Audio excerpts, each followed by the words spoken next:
Brought to you by the Physicians Committee. Hi, I am the weight loss champion, Chuck Carroll, and today we are doing something a little bit different on the show. For the first time ever, we are tapping into our resources to ask you to help us, our campaign to make the world a healthier place as we head into the new year. And we're also going to look back on some incredible successes that we have had throughout 2022. You're going to be introduced to a lot of my colleagues here at the Physicians Committee who work tirelessly behind the scenes, but you haven't had the opportunity to meet just yet. And when I tell you that they have been up to some extraordinary things, I can't even begin to overstate that. They are truly remarkable people, and you will be meeting so many of them here today.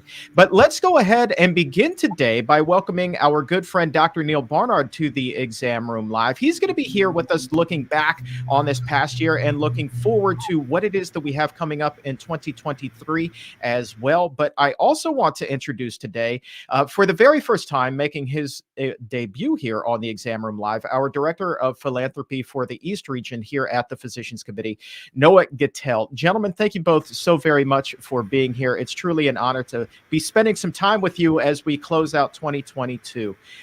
Noah, before we get going here, I really want to start with you because you have a very exciting announcement about how everybody can really help us contribute in maybe double the fashion.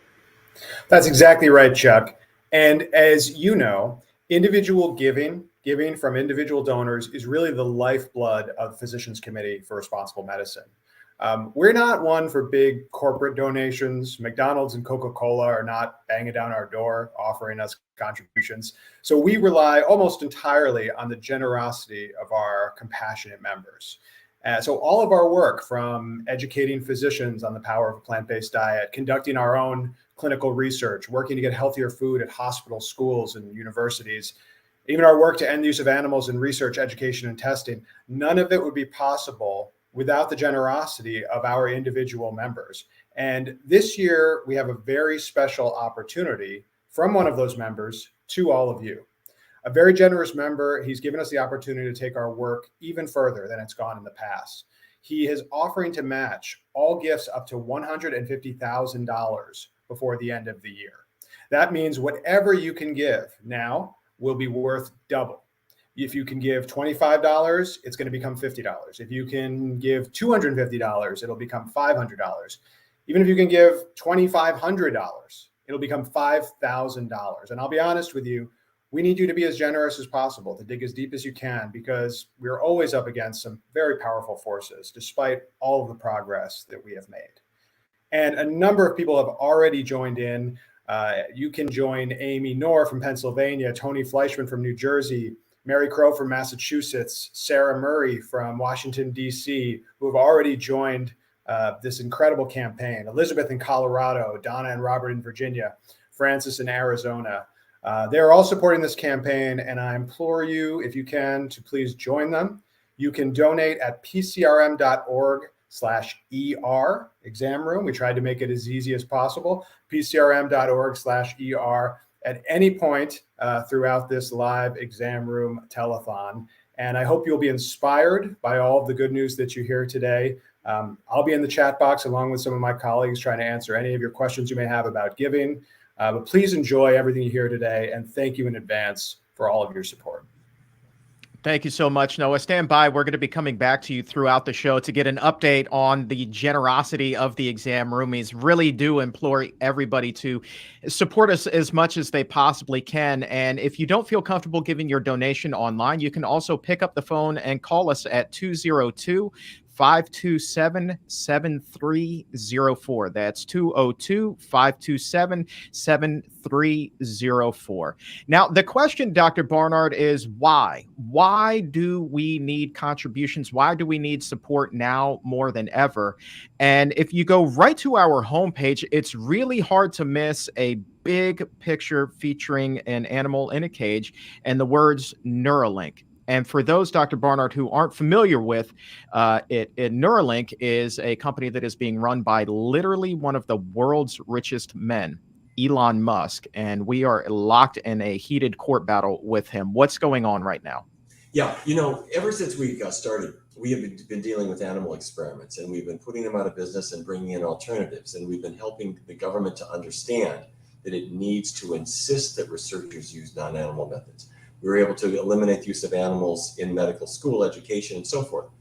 But there has been sort of what I might call an anonymity to animal research. Your average person wasn't thinking about how animals might be used at this university or that laboratory or this toxicology lab or this cosmetics manufacturer. But when Elon Musk was exposed as having funded these Neuralink experiments, that caught everybody's attention because they thought, I know him. And people have already been concerned about what seems like a bit of a lack of compassion, both for people and for animals. At least that's been kind of what the press has been chewing about. What Neuralink is, it's a company that Elon Musk founded. And his dream was, what if I could take somehow a brain implant and put it into your brain, and then your thoughts could control the computer. You wouldn't even have to pick up a mouse. You could control it with your mind. So he took monkeys and opened up their skulls and started putting in electrodes into the animals' brains, and was trying to suggest, isn't this great? The monkeys are going to be able to do kind of their version of video games. Except at the Physicians Committee, we got the copies of the veterinary records that told a very different story. Animals suffering, animals dying, animals being used in ways that weren't approved, and ways that ended up harming them terribly. And it wasn't just a few dozen animals, it was well over 1,000 animals that have been used and still are. So we are in court against Neuralink, the University of California at Davis, which was housing his experiments. And what we want to do, number one, is get out all the videos that they took of what the animals actually went through so that you and everybody else can see it. That's the last thing that Musk wants. And so they have entered this lawsuit saying, no, keep it secret. We don't want anybody to see what we're doing. We want to expose it to the light of day. And then number two, we want to stop it. This has got to stop. Number three, once people realize what these animals go through, they have to realize what happens to animals at laboratories that are run by people who aren't so famous, who aren't so rich, so that they can see what's really going on there too. I'm confident, Chuck, that we're going to win this battle, but it is going to be having our sleeves rolled up and doing quite a lot of fighting in court, in the press, until that victory does come. Absolutely. And as you know, anytime you go to court, that is not an inexpensive process. And that's why we absolutely need all of the support that we could possibly get.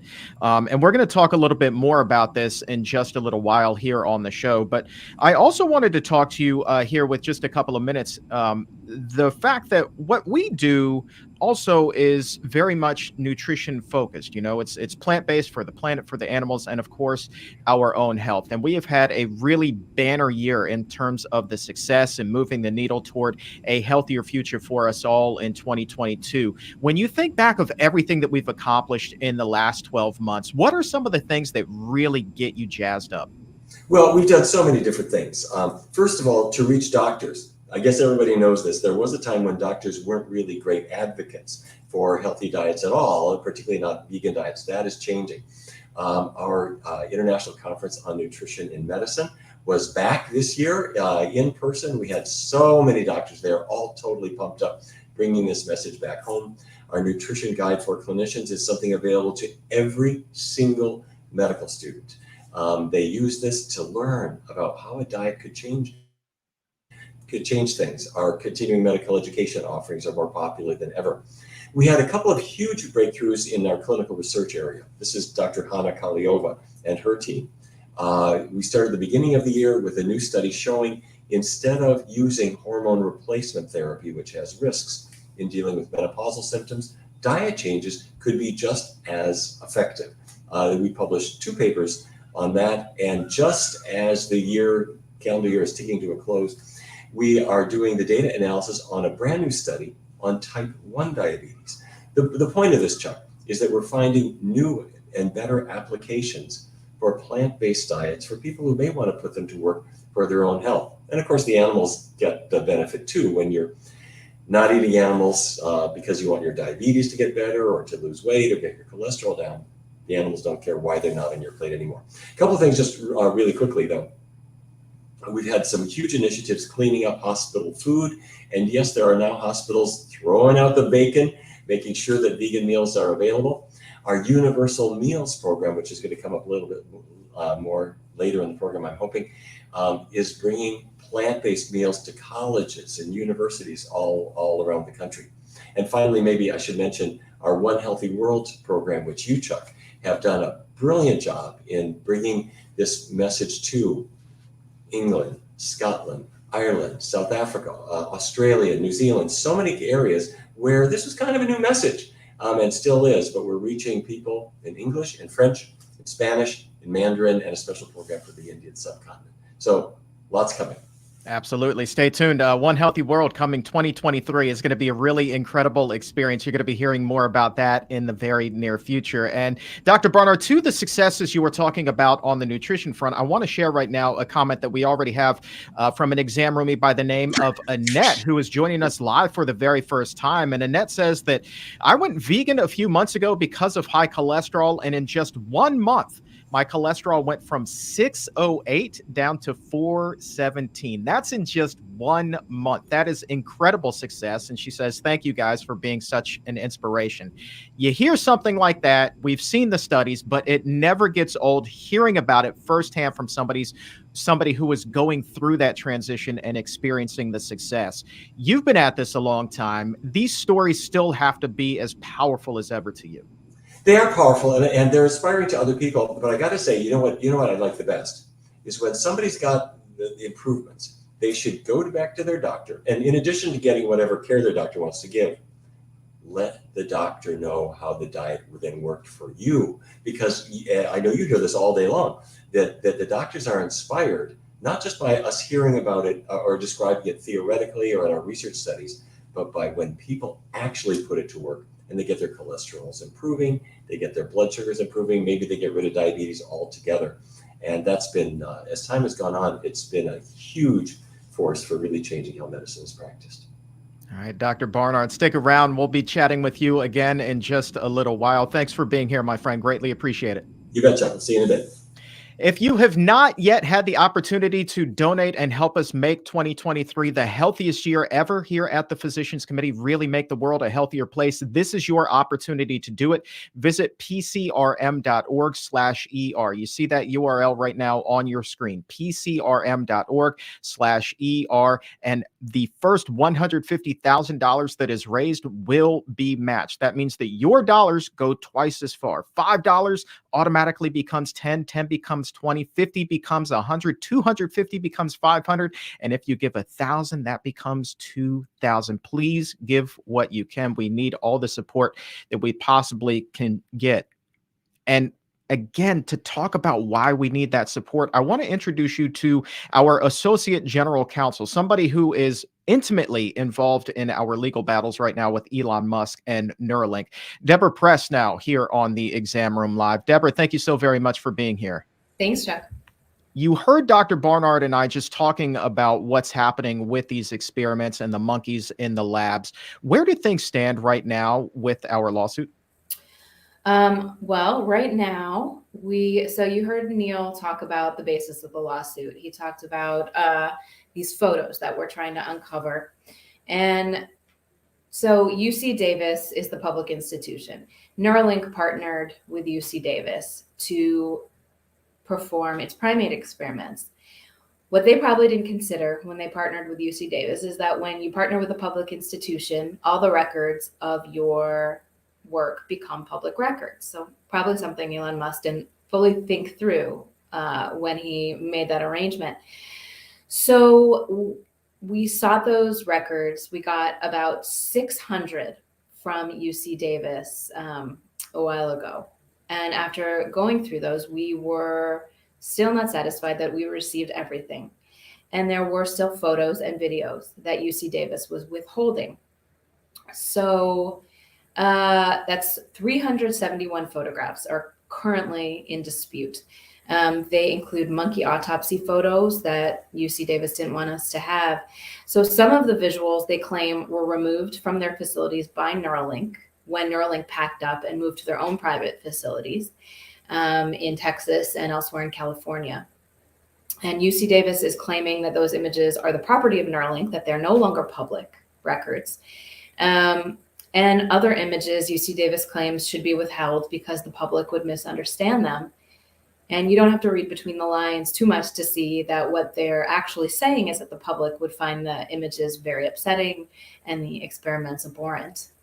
So that's the basis of our lawsuit right now. We're fighting to get those images so the world sees the ugly truth behind the development of the brain computer interface technology that Neuralink is developing. And just 2 weeks ago, now Neuralink intervened in the case. And so now they're a party to the suit. And what is our hope here? What is the goal with this lawsuit? Is it to shut them down? Is it just to raise awareness? What is our ultimate goal here? That's a great question. I think we want to expose these experiments. That's why we are fighting to get these images, these records. And so far, that's been one of the biggest areas of success in this campaign. We might not have all of those photos and videos so far, but we've raised a lot of awareness. There's so much interest in this technology in particular that it's sort of serving as a stand-in to raise awareness for so much other animal experimentation that doesn't have, this celebrity at the helm, this Elon Musk. There are all kinds of animals that are involved in much less dramatic experimentation in terms of the technology being developed. And there have been so many articles in the mainstream media about this that have started asking great questions about whether it's okay to use animals as a means to an end in research. And so that's been one amazing conversation that's come of us exposing these experiments and the callous and irresponsible way that they've been performed. Yes, ultimately, we would love to shut these experiments down. We will, we're up against the richest man in the world. But I think we're not gonna look the other way just because someone is wealthy. And I think Musk's notoriety is actually working in our favor and garnering us a lot of attention. Yeah. Do you feel kind of like this is a David versus Goliath story here? Obviously, in that one, David triumphs. Like, are we just kind of waiting to be the underdog that comes out on top? I think so. Like I said, Musk is a sort of an infamous figure. The media loves to hate him. But at the same time, yeah, we really came out of nowhere to expose this. And I think, that Neuralink was not expecting anybody to call it out on its cruelty. I think they were expecting, as a giant private company, to sail through these experiments and garner as much public attention as Elon Musk likes to do online, and not be the subject of any criticism for the way that they're developing this technology. And I think I think it is a David and Goliath story. I think that we've been able to bring a lot of attention to this, just using the tools that we have at PCRM. And you talk about all of the attention. It's hard to miss a lot of the headlines. They really have been splashed everywhere. And in some of the articles that I was reading, there have been people who had been working at Neuralink, insiders who were kind of whistleblowing, talking about the dangerous accelerated pace at which they were being forced to conduct a lot of these experiments, which really then goes to put the monkeys and animals in any regard for any type of experiment. But in this particular case, the monkeys, goes to put them at even greater risk, doesn't it? Yes. Yeah. And, you'll hear from Ryan Merkley later, who's just been doing amazing campaigning and work with the media to promote this campaign and expose these experiments. But Ryan filed a 716-page complaint in February with the office at USDA that enforces the Animal Welfare Act. And just last week, he filed a complaint with FDA, which is responsible for granting market approval of medical devices, alleging that Neuralink hadn't complied with good laboratory practices because of that rush pace that you mentioned, and with some interfering with data. And the FDA complaint was the subject of a terrific piece in the Washington Post just last week with this. I'm going to read you the headline right now. Monkey deaths at Musk brain implant firms stir calls for FDA bans. Botched surgeries of monkeys, pigs, and sheep render data from medical device tests unreliable, the Physicians Committee for Responsible Medicine wrote to federal regulators. So, it's not just the experiments, it's the way that they've handled data, and it's a whole slew of arguably very unethical practices that have been wrapped up in this work. All right. Deborah, thank you so very much for your time. Best of luck for your continued battle with Elon Musk and Neuralink. Off to a really great start, but we need everybody's support to keep going. Deborah, let's keep in touch, okay? Sounds great. Thanks, Chuck. All right. And if you would like to help join us in this fight, again, the URL to contribute to the campaign right now, pcrm.org/ER, pcrm.org/ER. And not only will your dollars go to help us in our battle against Elon Musk, they will literally span the gamut here of all of our extraordinary efforts here at the Physicians Committee, including with our education program. And that's why I want to talk to next registered dietitian Anna Herbie, who is our nutrition education program manager. Anna, thank you so very much for being here. It's great to see you. Hi, Chuck. Thank you so much for having me. Great to be here. You are very, very busy beavers in the nutrition department. You guys have your hands in a little bit of everything. How busy have you been this year? Oh, we've been quite busy. We've got a lot going on in a lot of different areas. And I actually have a PowerPoint to kind of illustrate what we've been up to. I would love to see it. Like, show us. Absolutely. I mean, we're on camera. It's a visual thing. I would love to see it. Yeah. I've had the opportunity to speak with a lot of your colleagues this year who have been on the show talking about all of these extraordinary successes. And so I think it'd be great to kind of revisit them. If you could go ahead and pull those slides up for us, that would be fantastic. In the meantime, while you're doing that, let me go ahead and ask you, is there any one program or any one success in particular that really stands out to you this year? You know, I've been thinking about my favorite thing that happened this year. I think I had the most fun and I think the most successful thing that I've been involved with was our Fight Diabetes with Food program. We reached over 17,000 participants of just patients, people who are looking to improve their blood sugars for whatever other health reasons. It's been really impactful and really fun to see those results and those comments, all the positive feedback of the health improvements that people are achieving. 17,000. That is extraordinary. So I'm going to step aside. I see the pretty pictures up on the screen, which means it's time for you to do your thing. All right, cool. All right, so I'm going to start with policy work because, of course, we are always very busy with policy-related things, and Andrew is going to talk more about that. But we do keep an eye on the food-related policy changes, and we've been making public comments, drafting letters. We made a public comment about the proposed FDA rule, which would allow changes to what foods can be labeled as healthy. And by doing that, we're really working on combating the industry influence in food policy. We've called out government recommendations when economics and money are prioritized over health. And we've had our eyes on the next iteration of the dietary guidelines. These are due out in 2025. We drafted a response to the proposed scientific questions that the Dietary Guidelines Committee would consider. So PCRM, we're really at the intersection of government and food, and we've been working hard to make sure that plant-based nutrition is front and center there. And then our annual conference, which is ICNM, we returned in person this year, and it was a hit. We had so much fun. We were so happy to get together and learn from the greatest in nutrition and medicine, like Dr. Gemma Newman, Dr. Robin Chutkan, Dr. Williams, Dr. Ellen Desmond, and of course, Dr. Neal Barnard. We covered so many important health topics and enjoyed some amazing food there. It was a really great conference this year. We've also been attending other conferences and making connections in the healthcare world. We're building allies, trying to turn the tides of healthcare. We connected with dietitians at the Food and Nutrition Conference Expo in Orlando. We gathered healthcare contacts at the ACLM conference. We met with patient experience executives at the Plaintree International Conference on patient care. And then dietitian Jennifer Paul presented on plant-based nutrition to the Tuskegee Dietetics Association.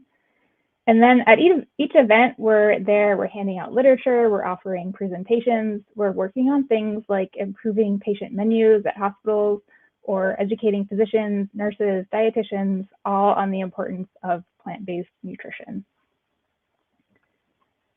And then I already spoiled the excitement on this one, but we are educating the general public.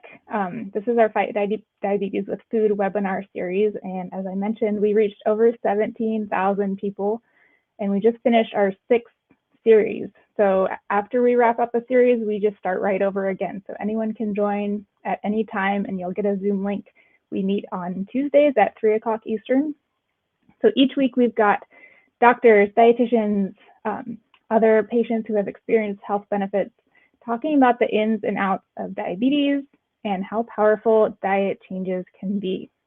And as I mentioned, our participants have shared some really amazing health improvements since attending. They're not only controlling blood sugar, but they're losing weight. They have better energy, they sleep better. It's just so fun to hear all these positive things that are happening. It's also a great place for support if you're just looking to keep on track with a healthy diet and talk to other people who are doing the same. And of course, we can't forget about our Universal Meals program. Our chef, Dustin Harder, has been hard at work in the kitchen and on the road, developing over 125 new recipes. And he's introduced these recipes in 12 different institutions now. His fall tour just wrapped up, and we're looking forward to expanding this reach in the new year. And we've got big plans for 2023. Here's what we're going to get up to. We're going to expand our reach as healthcare professionals, teaching plant-based nutrition to those who are in the best position to talk to patients about it. So we're excited for next year's International Conference on Nutrition and Medicine.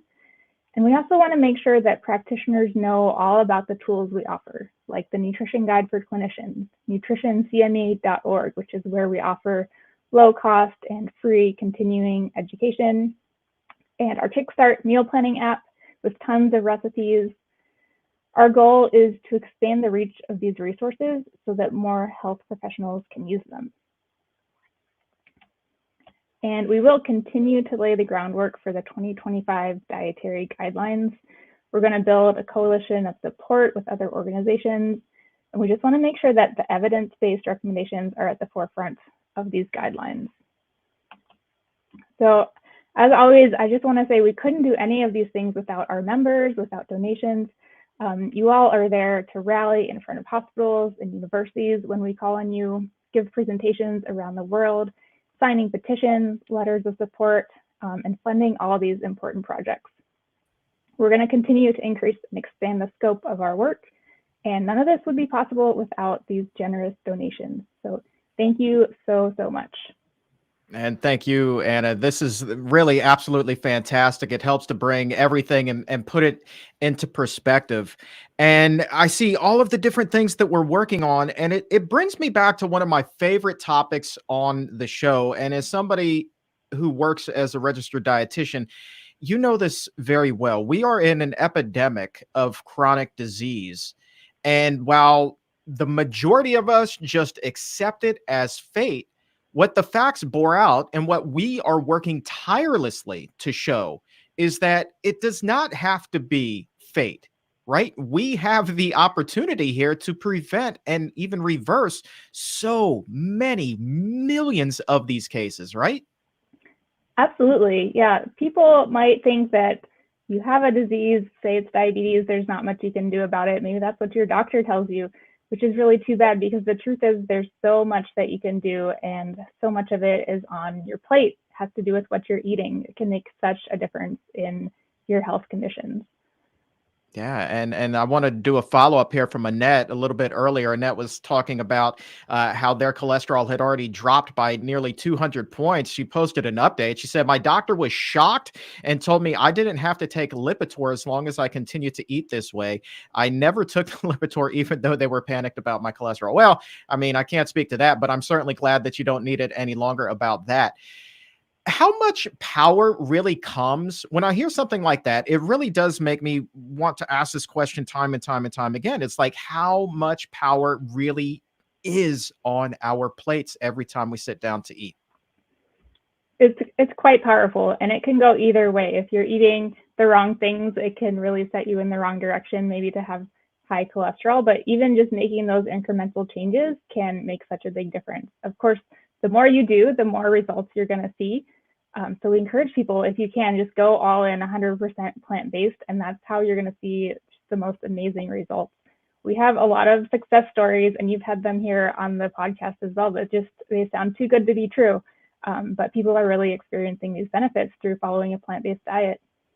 No question about it. Another person, Rochelle, right now in the chat. I told my doctor after my cholesterol went from 220 to 155 that I went plant-based. Didn't say what the doctor had to say about that after the fact, but that again is another significant drop.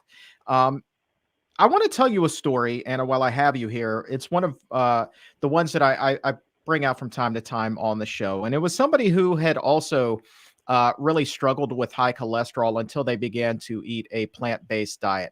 And what this person said was that their cholesterol improved so much that their doctor said, well, look, you actually need to start eating meat again. And the person looked at them like, why, doc? Why do I need to do that?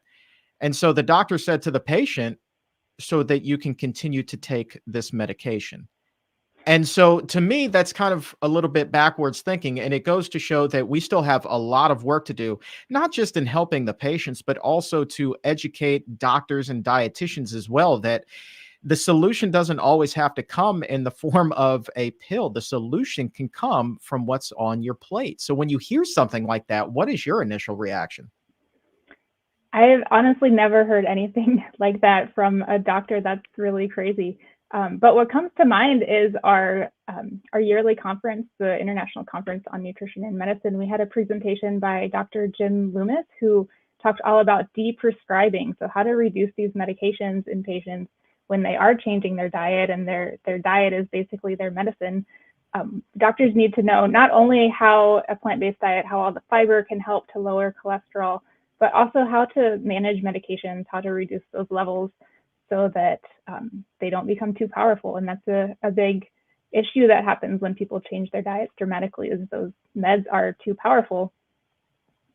No question about it. And if you're watching this right now, why don't you go ahead and post about some of the conversations you've had with your own doctor as you've changed your diet and seen your health begin to evolve? What were those conversations like? I think that for a lot of people who are just getting going, they don't even know how to have these conversations with their doctor. And if their doctor themselves is not familiar, it really does help to come in there with a little bit of guidance that you can give to the doc. So go ahead and post about your own experiences. Let's share that and get a kind of sense of community going there.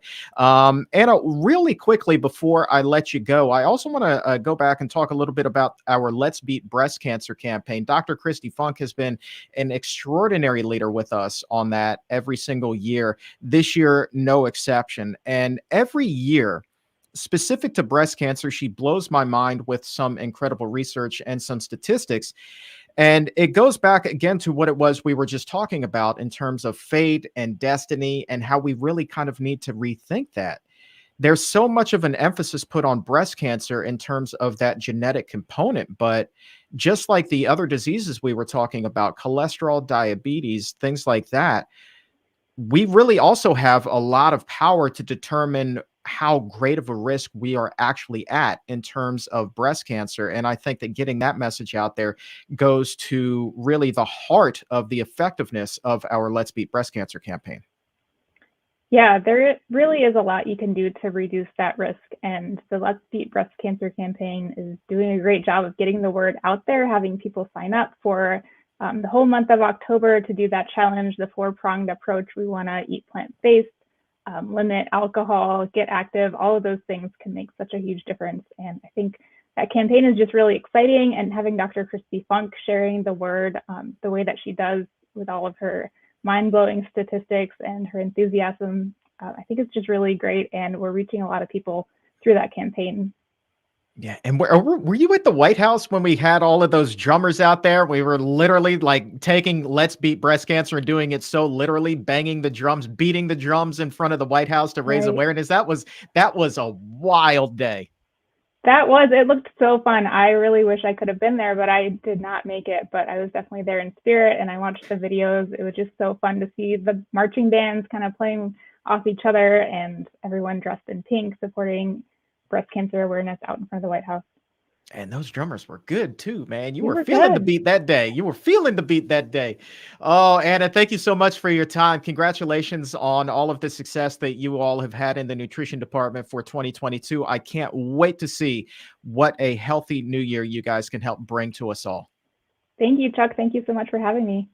And of course, Anna and the nutrition department, they continue to need your support as well. So let's do everything we can to help build some more incredible success stories, just like Annette's, who has already seen that incredible drop with their cholesterol. Same thing for Rochelle and everybody who's been on the exam room over the past year, sharing their incredible stories of weight loss, reversing heart disease and cancer and diabetes. Just so many incredible success stories. We need your help to continue to make their world a healthier place. And the easiest way you can do that right now is by visiting pcrm.org/ER. That's pcrm.org/ER. And please give what you can. Every dollar will be matched up to the first $150,000.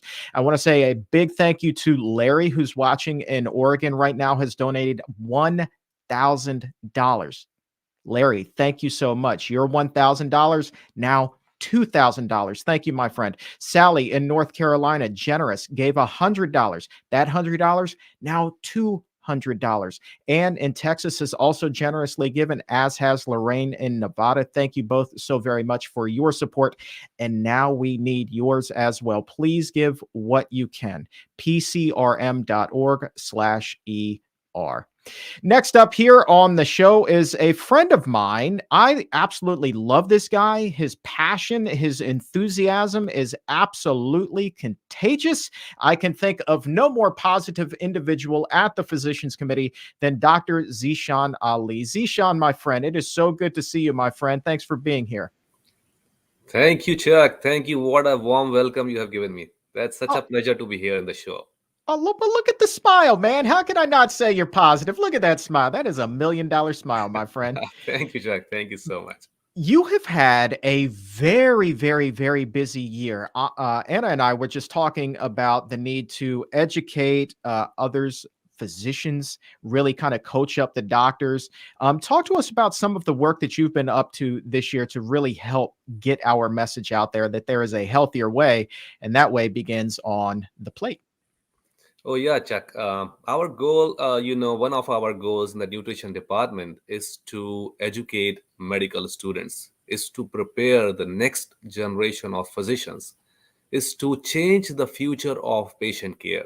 And the best place to start this is through educating medical students. So we have been heavily involved in educating medical students, going to medical schools and arranging these lunch and learn events where we can empower them to treat all these epidemic diseases that you have been talking about. They are reaching to an epidemic proportion. Chronic diseases like diabetes and heart disease and hypertension, these are all lifestyle diseases, and we can address them with proper nutrition. And we know that there are so many surveys and there are so many studies out there. We know that students are spending fewer than 20 hours on nutrition.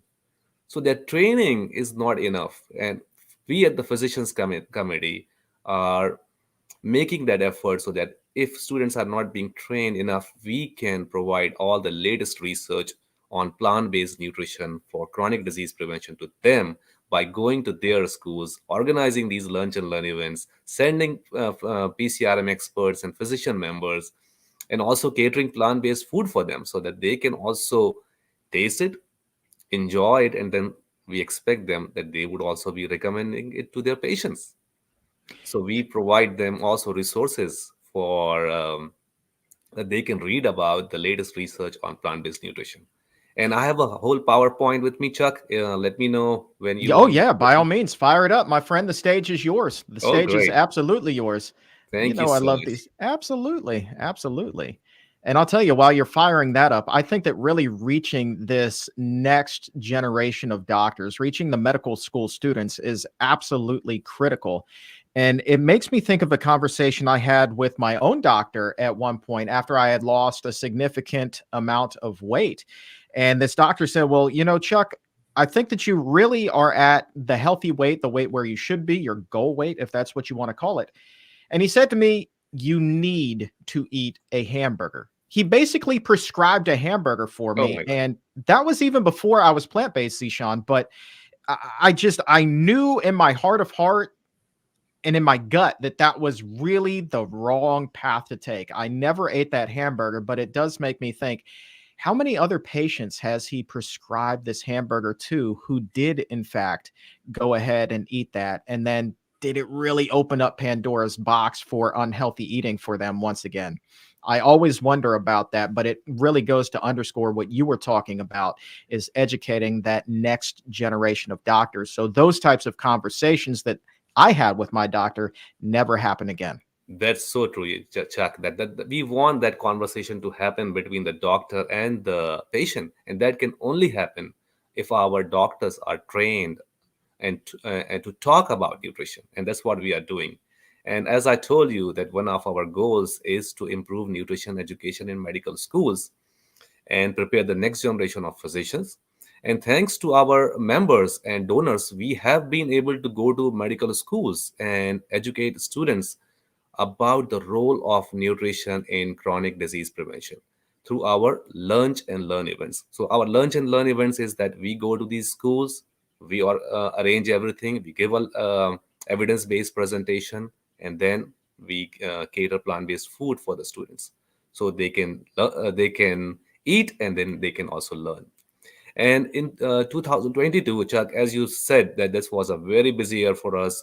We organized so many lunch and learns, and we partnered with 26 medical schools in the US and reached 1,750 medical students just with our lunch and learn events. And our partnership with medical schools is growing. And here are some schools that we partnered in 2022, and we educated students at Mayo Clinic, Alex School of Medicine in Rochester, Rush College of Medicine in Chicago, State University of New York, Stony Brook University, then Lewis Carr School of Medicine, Temple University in Philly. And we also gave lunch and learn presentations at the University of the Incarnate Word School of Osteopathic Medicine, SUNY Downstate, Zucker School of Medicine at Hofstra Northwell, Eastern Virginia Medical School, Robert Wood Johnson Medical School, and many more. And there are many more partners. I just gave you a glimpse of what we have been working this year. And our lunch and learn events are very well attended. Most of the time they are packed. And here is a picture of Dr. Barnard giving a lecture to medical students in Eastern Virginia Medical School. In this year alone, we partnered with 13 PCRM physician members who are experts in the field, who can talk about plant-based nutrition, who can share their expertise and their experience and what they have learned over the years in their practice. We delivered evidence-based presentations on preventive medicine. And here is a picture of Dr. Neil Cooper at Emory University in Atlanta just a few months back. And we didn't stop here. We expanded our outreach in India, Brazil, and Mexico. And I'm privileged to lead that effort. And with your help, members and donors, with your help, we reached 3 medical schools in India, 1 in Brazil, and 1 in Mexico, along with all these 26 medical schools in the US. And we successfully organized both in person and virtual lectures.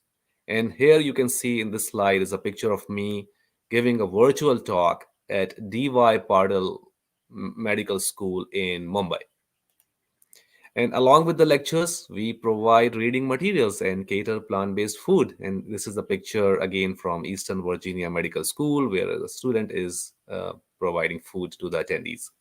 And we also provide students 1 year free membership to PCRM so that their learning continues and they can hear all about the breaking medical news from PCRM and any latest research our clinical research team is doing. They should be hearing from us through this membership. We attended 2 medical student conferences. That's number one is American Medical Student Association meeting and Student National Medical Association meeting. You can see both on the slide here, where we reached hundreds of students with our life-saving work. At American Medical Student Association meeting, we sponsored plant-based lunch for all the 800 attendees who came, who attended the conference, so that they can also see, because these are all healthcare professionals. And we want to encourage students to learn about the role of nutrition in disease prevention and provide them opportunities to attend conferences where they can learn more. But as you all know, attending a conference can be expensive. So we gave 4 future leader scholarships to medical students and invited them to attend our international conference for nutrition and medicine. And here in this picture, you can see students holding their certificates with Dr. Barnard at our annual conference. Our goal for 2023 is to continue our work, is to expand our message and reach 40 new medical schools in the US and 20 new medical schools internationally with our educational events. And we can only achieve our goals with your help and donations. So your donations to our programs are really key to our success, because through donations, we can arrange honorariums for physician experts. We can make travel arrangements so our experts can fly to medical schools across the US and India. This also helps us provide plant-based food to the attendees. And because of the help from members, we can attend these annual conferences where we can share our work with the next generation of physicians. So please contribute today to help excel our work. Thank you so much. Thank you so much, Zishan. You got a lot of people fired up there. Ashley in the chat, as you were talking about all of these packed lectures, she writes, it's so inspiring to see how the medical students love hearing about using plant-based nutrition to treat patients. The Physicians Committee's med school lectures are packed with the smiley face emoji there. That is phenomenal. Congratulations on all of the success this year, my friend. And I can't wait to see what 2023 holds. That's true. Thank you, Chuck. Thank you again. Thanks to our members who have been supporting us. Absolutely. And if you would like to join the members who are supporting the great work that Zishan and his team are doing, please right now give what you can at pcrm.org/ER. That's pcrm.org/ER. And now through the end of the year, your donations will be doubled right up to the $150,000 mark. So again, if you can give $10 today, that becomes $20 automatically. If you give 20, that becomes 40, 100 becomes 200, and so on, all the way through midnight on December 31st, right before we ring in the new year. pcrm.org/ER is the website to visit to give what you can to join us to help make the world a healthier place. Somebody who plays an intricate part on our team here, reaching a Spanish language audience. She's actually new to the Physicians Committee, is a new friend of mine, but an absolutely fantastic and enthusiastic individual. She is our nutrition program coordinator, Andreina Troncoso. I'm sorry, Andreina. Thank you so very much for being here. I'm thrilled that you can actually make your debut on the show, and you've been doing so much work behind the scenes. Oh, thank you, Chuck. I'm really, really happy to be here and share with everybody what we've been doing as a team. Absolutely. And before we get going here, congratulations, Argentina, on the World Cup victory. I know you're very excited about this. Yes? Yes, of course. And you're lucky. My voice is back because I had lost it. Oh, you. Oh, Yeah, yeah. yeah. So we're Absolutely good. We're good. gone. But I'm glad that it's back because we have a lot of work that we need to do here before the end of the year and all the way through 2023.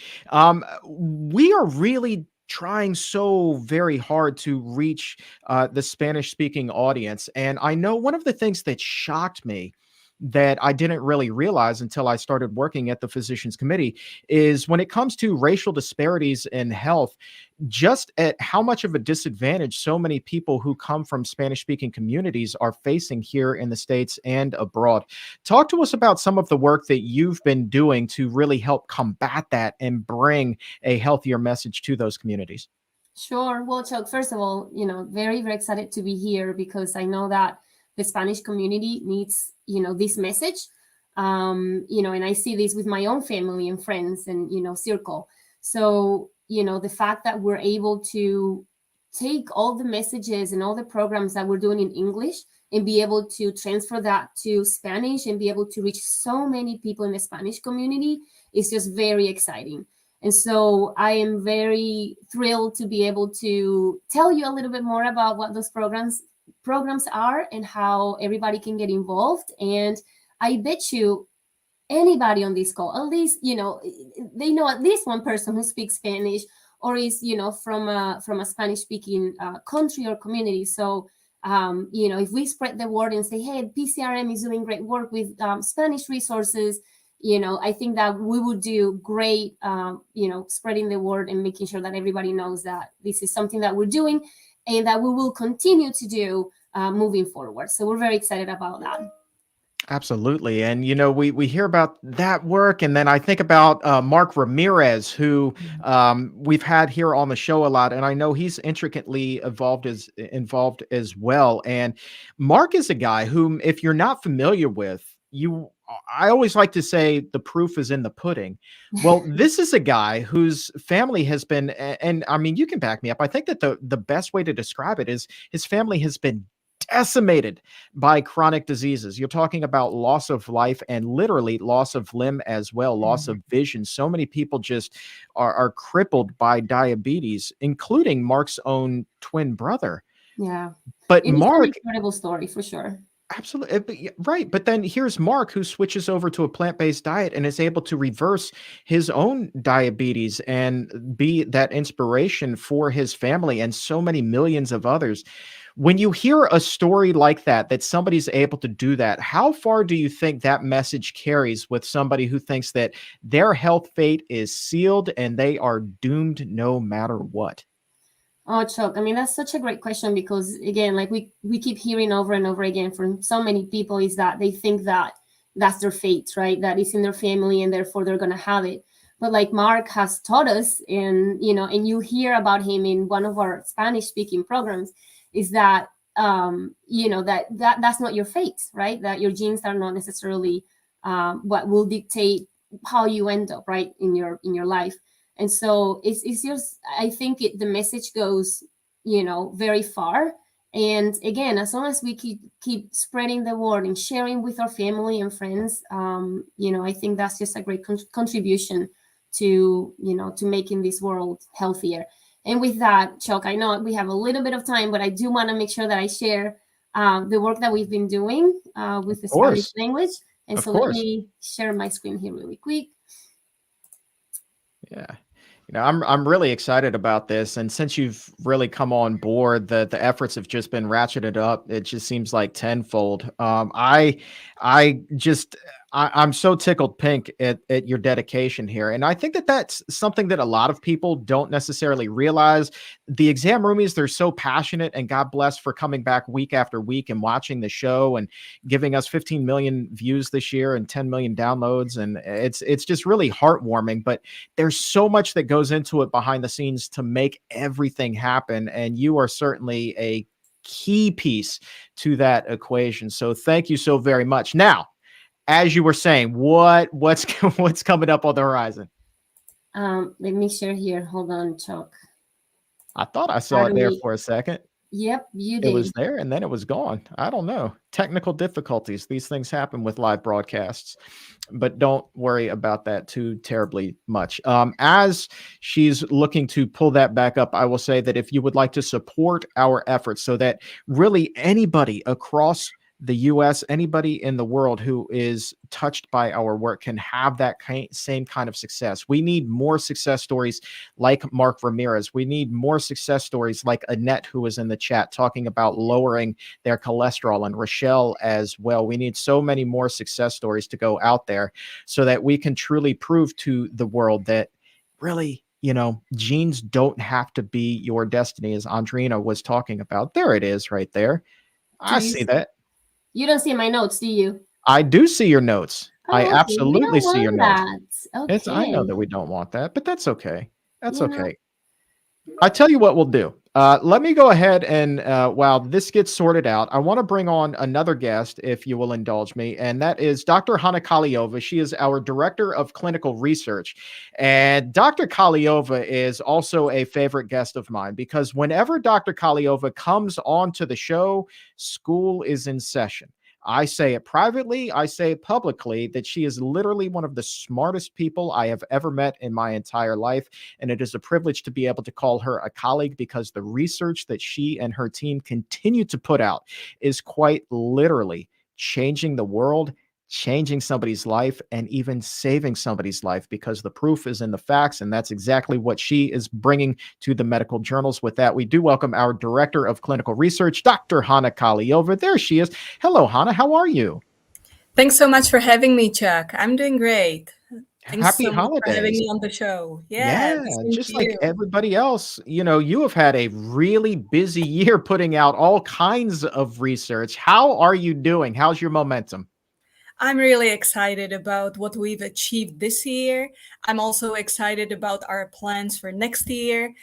There's so much going on in our department, and I'd like to share some slides with you and just walk you through what we've done this year and what we're doing right now and what our plans are for next year.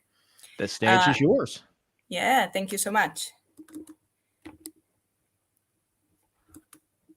So let me walk you through a few papers, just give you some glimpses of our work, give you a few papers that we published this year so that you have a feel of the importance of our work. Then give you an overview of the current studies that we're conducting right now, and also give you a glimpse of the upcoming studies. So let's start with the published papers. We know that vegan diets are just amazing for human health, for the environment, and for the animals. And yet, many skeptics say, when it comes to human health, many skeptics say, well, what about diet quality? Don't you know that some vegans are just junk food vegans? And this inspired us to really analyze the diet quality using a standardized measure that's called Alternative Healthy Eating Index that's been developed at Harvard University, where you take the diet record that people give you and you assign them positive points for the healthy foods and negative points for the unhealthy foods. Now, the healthy foods include fruits and vegetables and whole grains and legumes and nuts and seeds as sources of healthy fats. And the unhealthy foods will contain red and processed meats, the sodas, trans fats that are still present in some processed foods, and high sodium foods. Now, you can assign specific numbers to these foods and come up with a score, the Alternate Healthy Eating Index score. We had 244 overweight people who joined the study, and they were randomly assigned to follow either a low-fat vegan diet that consisted of fruits and vegetables and grains and legumes, or stay on their usual diet for 16 weeks. And what we found was really astounding. The diet quality improved significantly on the vegan diet. You can see that the alternate healthy eating index score increased by 7 points, or about 10%. So it was a significant improvement in diet quality. Now, this improvement in diet quality also was associated with weight loss, improved body composition, people were losing more fat, and improved insulin sensitivity. We also looked at which foods tip the scales most. Is it the foods that people don't eat on a vegan diet, or is it the foods they eat more of? What we found out is that there are two predictors of weight loss. Number one is not eating any meat. No meat, no poultry, no fish. And number two is eating your beans. So when we talk about weight loss, both not eating the animal foods and eating the healthy foods, particularly the beans, seems to be the key for weight loss. I'd like to share another study that we published earlier this year that Dr. Barnard was already talking about, which was conducted in women with hot flashes. Hot flashes can be really annoying during menopause and after menopause. But more than that, they're also a sign of an increased risk for cardiovascular disease and diabetes. And so it's really important to address them. But what can we do about them? So step number one is that we asked our study participants to track their hot flashes using a mobile app. So this is how it looked like. They were recording all the hot flashes when they started and when they stopped. They were also rating their severity, mild or moderate or severe. The women in the study were randomized into the control group that stayed on their usual diet, or to follow a low-fat vegan diet that also contained half a cup of cooked soybeans every day. Now, we had 84 women who participated in the study, and the results were pretty astounding. There was an 88 decrease in moderate to severe hot flashes. In other words, in many cases, the severe hot flashes completely disappeared. Those were the ones that woke them up at night and were interfering with daily activities. So this is a really incredible improvement. And this is really good news for all the women out there, because diet plays a major role in the quality of life. But as we mentioned, the diminished hot flashes are also a marker of improved cardiovascular and cardiometabolic health. Let me briefly talk about the studies that are going on right now. We're currently conducting a study for people with type 1 diabetes. We've done multiple studies for people with type 2 diabetes. Type 2 diabetes is responsible for more than 90% cases of diabetes, and is mostly present in overweight people who are older. In contrast, type 1 diabetes may start in childhood. It's an autoimmune condition where the body doesn't produce enough insulin, and these people need to use insulin for the rest of their life. The question is, could a vegan diet really help in type 1 diabetes? To answer that question, we randomized our study participants to follow either a portion-controlled carbohydrate counting diet, or to follow a low-fat vegan diet that consists of fruits and grains and vegetables and legumes. Now, the portion controlled diet limits the sugar intake and the sugar concentrations in the bloodstream because you just consume less carbohydrate.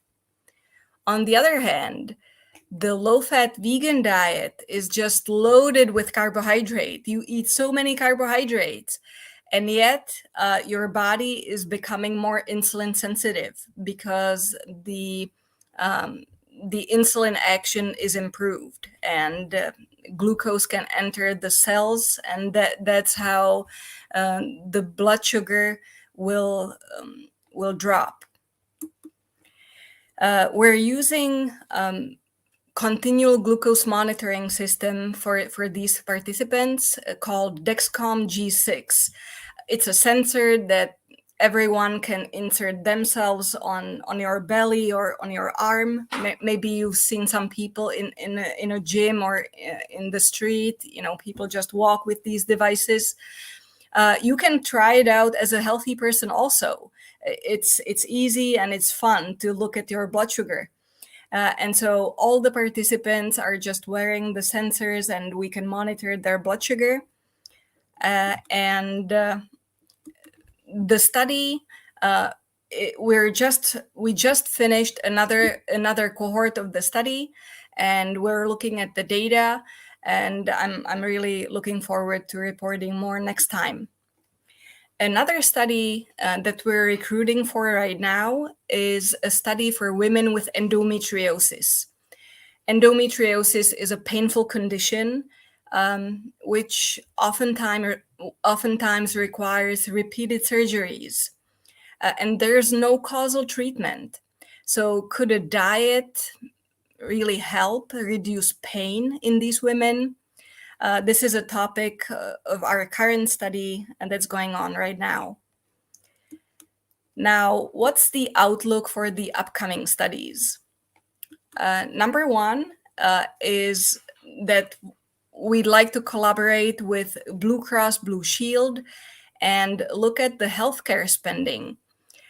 We know that vegan diets are amazing for human health, and yet we are oftentimes frustrated with the lack of implementation in clinical practice.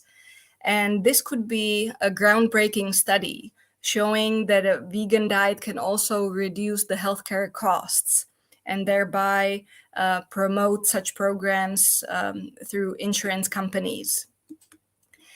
Another study that we plan to conduct is in collaboration with Yale University. We conducted one study in collaboration with Drs. Schulman and Peterson at Yale University, and we were sending the study participants to get their magnetic resonance spectroscopy of the liver and muscle to measure the fat content in the liver and muscle. And those were overweight participants with no diabetes, and we'd like to conduct such a study with people with type 2 diabetes. We are grateful for your support. You may be wondering, how can you support these programs? There is a lot that goes into these studies. Whenever we want to conduct a study, we need to recruit study participants. We need to advertise. We put out the ads to local newspapers or radio, and we collaborate with physicians, and we try to get as many people as possible to get interested and participate in the studies. Some of the lab tests that we perform are pretty expensive. For the endometriosis study, we analyze the inflammatory markers such as the CRP, or which is a marker of inflammation, but also more sophisticated markers such as TNF-alpha or interleukin 1 and 6, and others. For the collaboration with Yale University, the magnetic resonance spectroscopy of the liver and muscle are also expensive tests. So I'd like to express our gratitude for all your ongoing support. I hope that you will have happy holidays with your family and with your loved ones. Dr. Kaliova, thank you so much for everything that you have done this year. Can't wait to touch base with you again in 2023. And happy holidays. Keep up the fantastic work. You truly are changing the world. Thank you so much, Chuck. And as Dr. Kaliova was saying, all of the research that we have been doing, it definitely does take a hefty price tag. It comes with a hefty price tag. So I would love to check back in with Noah Gattel right now, our director of philanthropy for the Eastern region. Noah, how are we doing with donations? It's been really exciting, Chuck, to see everybody stepping up, making donations, seeing their gifts doubled by this incredible match that we have. Just as a reminder, in case you're joining us late, a very generous supporter of our work has offered to match all gifts of up to $150,000. And these gifts will support every area of our work. You can donate at pcrm.org/ER.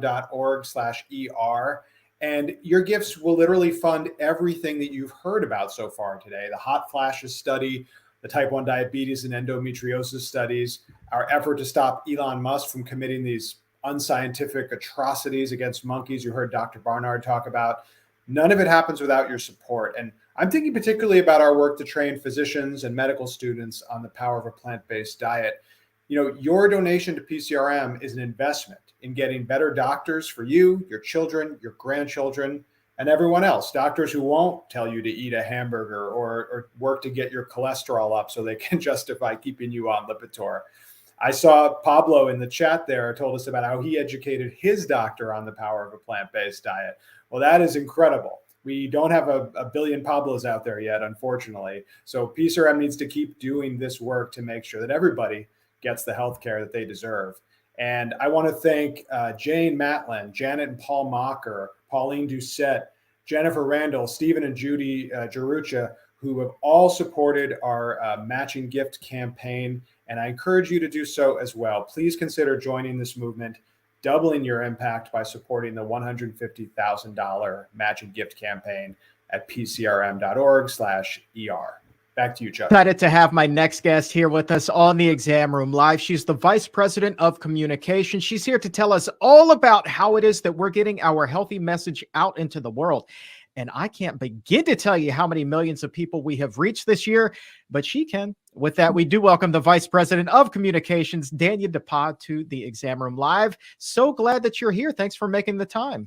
Hey, thanks, Chuck. I'm so excited to be here. Thank you. And thanks everyone for listening and watching and being on social media as we talk about social media and how many people we reach and watch and absorb our information. So a quick, some fun stats from this past year. Our YouTube page just is incredible. Thank you for watching. Thank you for sharing. We have reached 15 million views on YouTube for our YouTube videos, and we've gained over 150,000 followers this year. On Facebook, we're regularly reaching 70 million people on that account.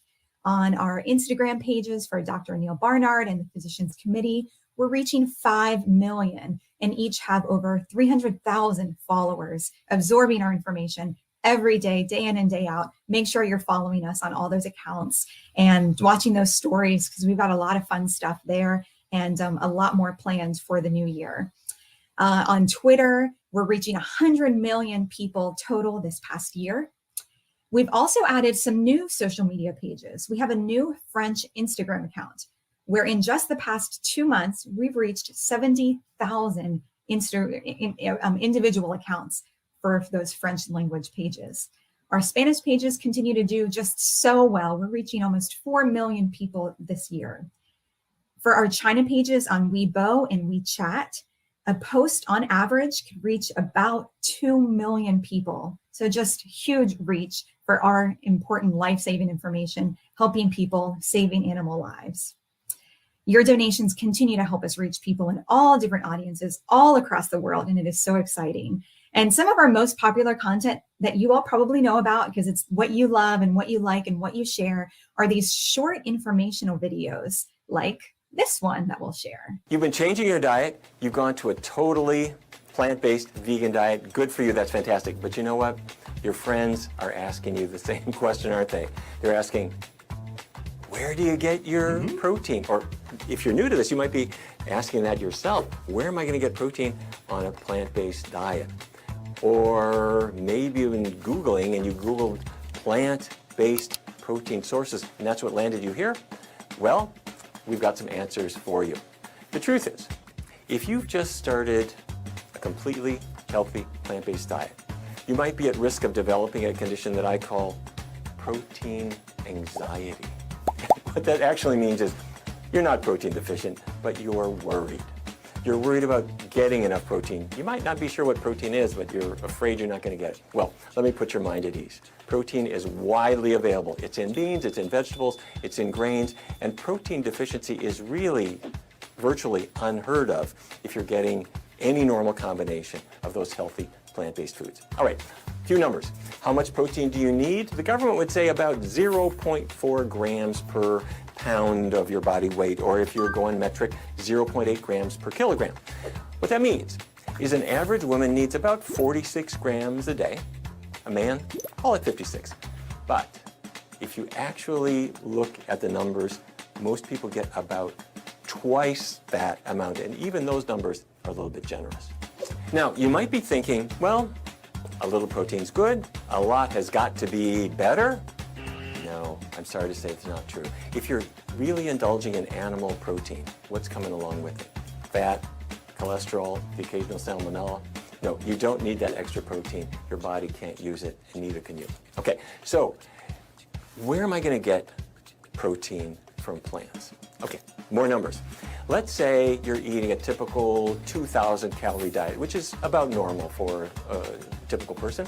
Well, if all I ate was broccoli for a whole day, 2,000 calories would give me 146 grams of pure protein. If I ate 2,000 calories a day of nothing but lentils, not that you'd ever do this, but you'd get 157 grams of pure protein. So hopefully you're not having just broccoli or just lentils.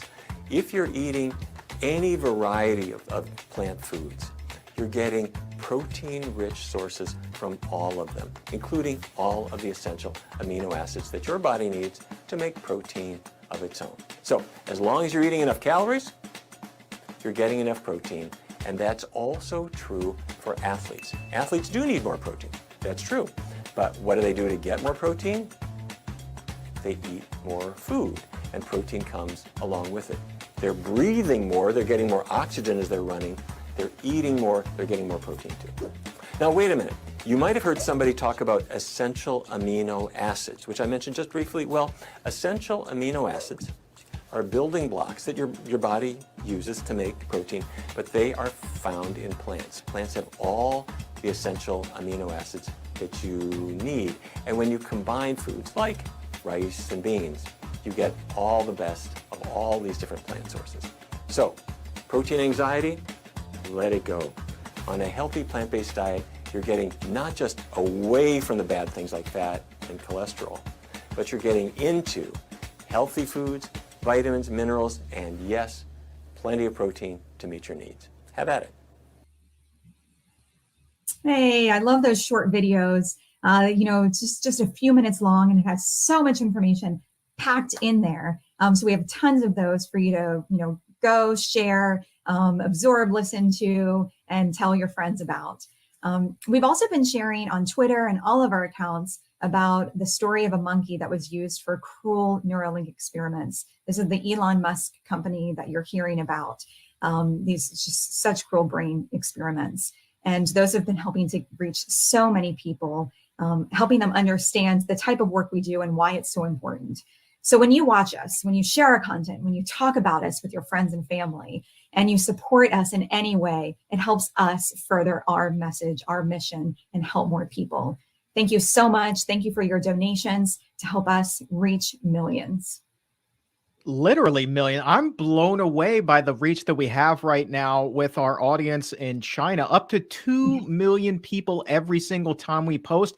That is huge messaging. Yeah, it's incredible. There's so many people out there to reach, and we can only do more and more and more with your help. Absolutely. Absolutely. So right now, please visit pcrm.org/ER to give what you can. We're going to be talking more about Elon Musk and Neuralink in just a minute. But first, let's go ahead and talk a little bit more about how your dollars can continue to help the work that we're doing here at the Physicians Committee. Yes, thank you. Yeah, what a fantastic interview there with Dania DePa. Really, the work that we're doing to get all of our messaging out there, our healthy message, it can't be overstated. And there are so many talented people working behind the scenes to make that happen every single day that need your support to continue to get this out there as we head into 2023. I want to say a special thank you to Jeffrey in California, an exam roomie who has just pledged $300 to help us continue to get our message out there as we head into the new year. And that $300 automatically gets doubled, becomes $600. Also want to say hi to Andrea, who is watching us right now in Italy, a global reach. Andrea has given us $50, which automatically becomes $100. Thank you so very much for watching us in Italy. I greatly appreciate that. There's Zahid in New York and Elizabeth in North Carolina, each of whom have given $25. And both of them, that $25, again, becomes $50 because your donations are being doubled through the end of the year to help us continue our life-saving mission as we head into 2023 and beyond. So if you can give what you can right now, please go ahead and do that by visiting pcrm.org/ER. That is pcrm.org/ER.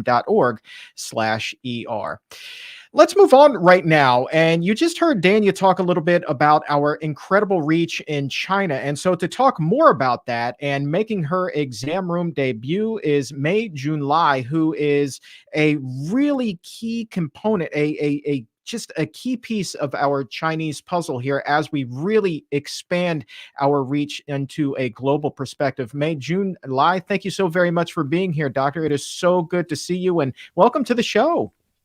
Thank you so much, Chuck, for having me here. I'm really excited to be here. I'm excited. Are you kidding me with everything that you are doing over there? It's just incredible. I know that there is such a growing appetite for healthy, nutritious information in China. The 2 million reach that we heard about from a single post, that's really just the tip of the iceberg. Can you talk to the exam roomies about everything that we've been working on over there? Sure. Let me share with you our exciting outreach activities in China. So first, let's talk about the International Conference on Nutrition and Lifestyle Medicine, ICNLM. So since the pandemic, we have held 3 online conferences on important health issues like diabetes, heart disease, and cancer. And each of our previous conferences reached about 150,000 people on average. But this year, our conference focused on anti-aging, and we had world-famous experts like Dr. Colin Campbell, Dr. Hans Steele, and of course, Dr. Neal Barnard. Together with 21 Chinese health experts, they delivered excellent speech on how a vegan diet can help. The good foundation we built in previous conferences led to the Chinese government endorsing this conference. Hence, we reached out to even more people this year. This anti-aging conference had more than 610,000 views. That is more than 500,000 views for one conference. So even though it was an online conference, but our collaborators in China organized free offline premiere events as well. Groups of people watched together our ICNLM live streaming. So in our statistics, one view of live streaming could mean 40 people were watching together. Our collaborators said it worked really well, and they plan to organize more offline premiere events for our conference next year. Our international conference is great because it's professional, it's educational, and it saves lives. And we feel so appreciative that the conference is available to everyone free of charge. And this is the way to reach Chinese people as far, as wide, and as many as possible. And we know China really needs this. We certainly cannot do this without many of you here. Because of your generous support, more than 1 million Chinese have benefited from these conferences directly. Now, let's talk about another effort, 21 Day Vegan Kickstart. People in China can easily join the Vegan Kickstart through WeChat, which is similar to WhatsApp with additional functions. This year, we have nearly 30,000 participants. They've received recipes, daily knowledge, and support from our Kickstart community on WeChat. During this strict COVID lockdown, some people found comfort by joining our 21-day vegan Kickstart. They showed appreciation to us and said if it were not for the Kickstart, they wouldn't have any motivation to carry on a normal life, let alone start a healthy lifestyle. We have a really supportive community here in China. Last but not least, I'd like to talk about Dr. Jia Xu's Spike Tour. Our online events like the International Conference and the Kickstart I mentioned earlier are part of our effort in China. These events have reached people in all 34 Chinese provinces and 74% of all cities in China. Moreover, our nutrition specialist, Dr. Jia Xu, has also been very active on the ground. Over the years, he has given more than 1,100 lectures in China. Most of the time, he took airplanes or trains to get to the cities, but during his bike tour, he biked. Imagine this. You are attending a lecture on a healthy vegan diet and you ask the speaker, "How did you get here?" And the speaker answered, "I biked 50 miles yesterday to get here." How would you feel? I would feel, wow, he's vegan and he is so healthy, so strong.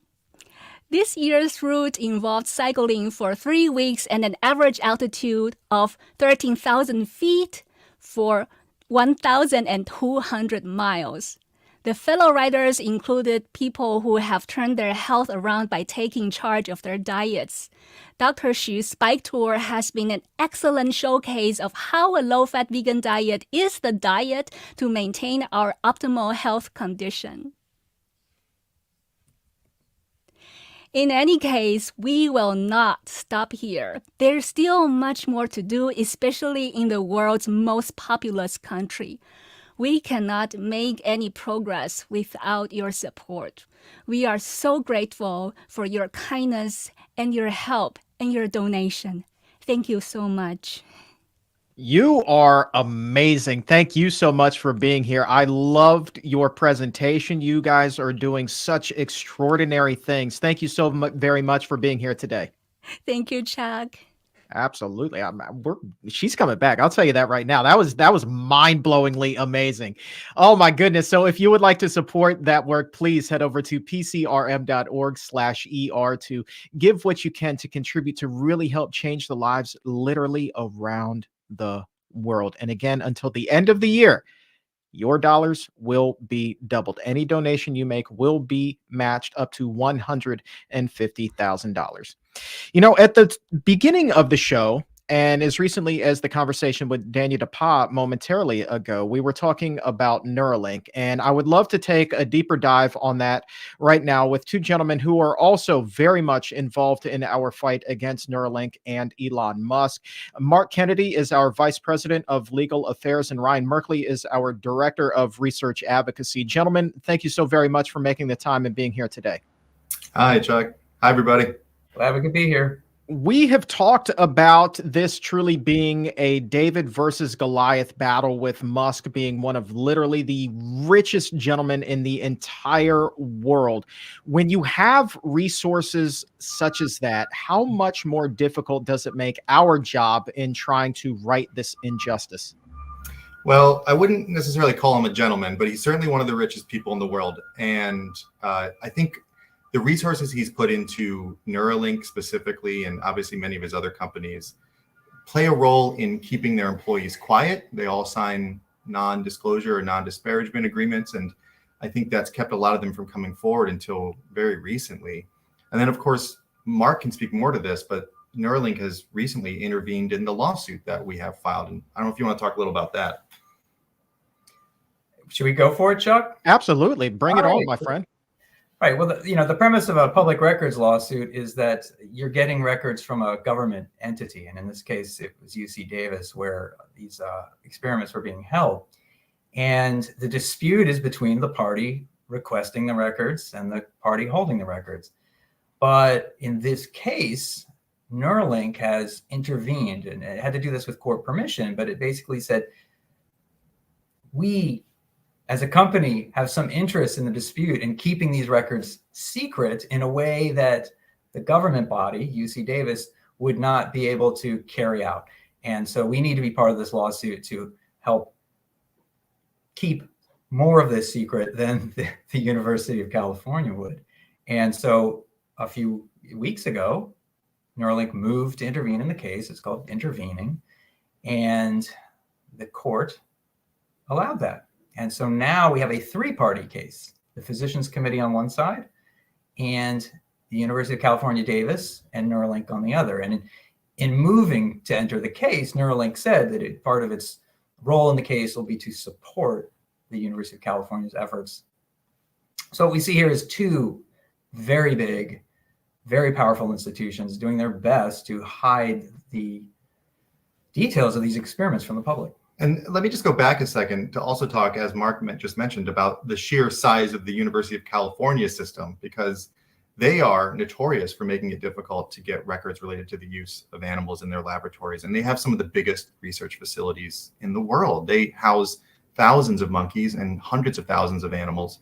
So they have a vested interest in constantly trying to make it difficult for the public to know what's going on inside. For example, we know that there are almost 400 photographs related to these gruesome Neuralink experiments that were conducted at UC Davis's primate facility.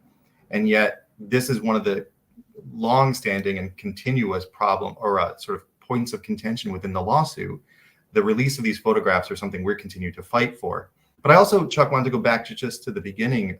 It was 2020 when we first learned about Neuralink's animal experiments, when Musk held this press conference with these supposedly quote unquote happy pigs.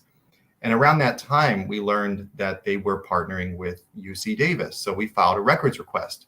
That was, again, more than 2 years ago. And it was just last year in March 2021 when the university came back to us and said, we're not going to give you almost anything. We're going to black out all of the research protocol, or almost all of it. We're going to withhold the hundreds of pages of veterinary records.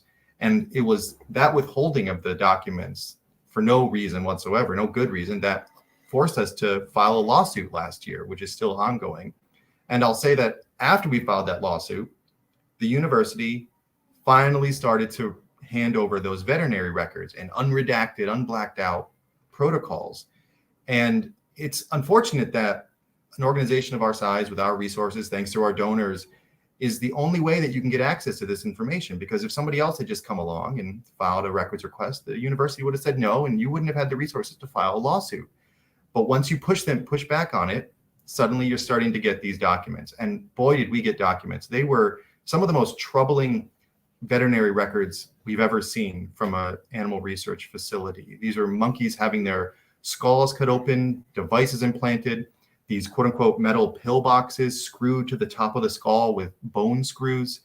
Animals were suffering chronic infections, seizures, partial paralysis. Lots of the monkeys used were suffering from such deteriorating psychological health that they were pulling out their hair, they were self-mutilating. And unfortunately, those psychological problems are just commonplace for monkeys in laboratories anywhere. But they were obviously exacerbated by the sort of intensity, invasiveness of these experiments. And so we saw this last year, and that's what prompted us finally in February of this year, after seeing all of these records and properly analyzing them, that's when we filed a complaint with the US Department of Agriculture. And I just want to touch on one thing or a couple things that Ryan said. The lawsuit prompted an initial release of records that we didn't get at all. So there had been some correspondence in which the UC Davis just said, well, we're going to give you a little bit, but we are going to withhold all other records in the categories you requested.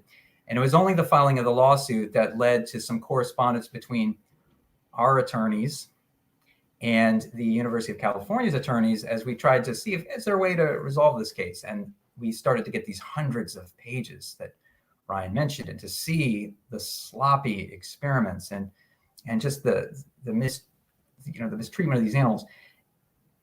Eventually, the release of these records showed us more ways in which other records were being withheld. So that is when we learned about 351 photographs being withheld in their entirety. And more shockingly, that all of the video footage taken over the course of these experiments was gone.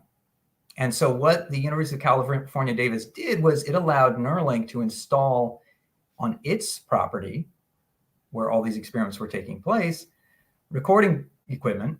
And then when the experiments were over at this location, Neuralink took away all that gear with all of the records. And this is an end run around the California Public Records Act, because the general idea is that a public institution creates or maintains records. And in this case, UC Davis just basically lets somebody else create and then walk off with maintain the records. And the curious thing is that we know that shortly after Ryan filed his request for information in September 2020, Neuralink wrapped up its on-site experiments and left. So that was within about 3 months. Everything happening at UC Davis was over. It went off-site. But this is a short window in which the University of California had a duty in responding to our records to make a good faith effort to review and obtain from all of the locations where these records were kept everything that would be subject to an eventual dispute. And as Ryan said, we have a lot of information now. And in February of this year, we took that information and we did two things. One is we filed an amendment to the lawsuit. So we said, look, court, here's all that we did learn after filing the first complaint. We now know more information was withheld, and here are the details. But we also filed with the United States Department of Agriculture a complaint in which we went over all of the sloppy details, the way in which there were deviations from protocol, in which there were harm to these monkeys. And we said the mistreatment of animals is obvious, the sloppiness is obvious, the deviations from protocol are obvious.